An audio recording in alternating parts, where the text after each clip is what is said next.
Audio Jungle.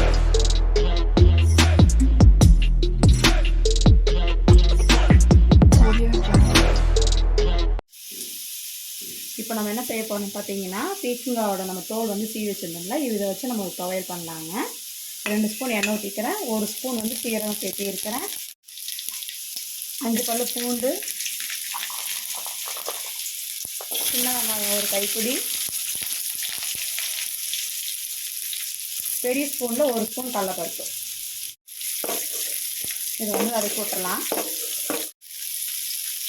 காரத்துக்கு ஏற்ற மாதிரி பச்சை மிளகாய் சேர்த்திக்கிறேங்க. நான் 3 சேர்த்திக்கிறேன், உங்களுக்கு காரத்துக்கு ஏற்ற மாதிரி சேர்த்திக்காங்க.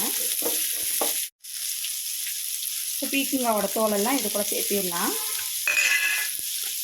உங்களுக்கு தேவைப்பட்டதுன்னா கொஞ்சமாக கொத்தமல்லி தழை சேர்த்திக்காங்க, புதினா இருந்தால் புதினா சேர்த்திக்காங்க. நான் கொத்தமல்லி தழை மட்டும் சேர்த்துறேன்.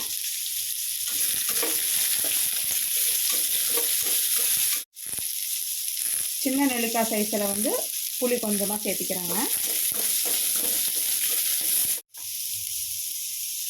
3 ஸ்பூன் வந்து தேங்காய் சேர்த்திக்கிறேங்க.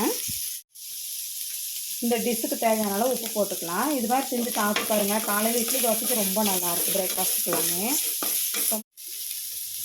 சூடு ஆறுனதையுமே மிக்சிதெல்லாம் நல்லா நைஸாக அரைச்சிட்டு வந்துடலாங்க. இது நல்லா நைஸாக அரைச்சிட்டு வந்துடலாங்க. இது தாளிக்கணுங்கிறதெல்லாம் இல்லை, அரைச்சிட்டு அப்படியே கூட சாப்பிட்லாம். சூப்பர் டேஸ்ட்டாக இருக்கும். பீக்கங்காவோட தோலோட துவையல் சூப்பராக இருக்குங்க. நம்ம எல்லா துவையல் மாதிரி சட்னி மாதிரியே தான் இருக்கும் டேஸ்ட்டு, ஆனால் டிஃப்ரெண்ட் கொஞ்சம் நல்லாயிருக்கும்.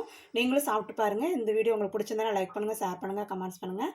மறக்காமல் சப்ஸ்கிரைப் பண்ணிவிட்டு பக்கத்தில் இருக்க பெல் பட்டனை கிளிக் பண்ணிக்கோங்க. நம்ம வேறு ஒரு வீடியோவில் சந்திப்போம். தேங்க்யூ.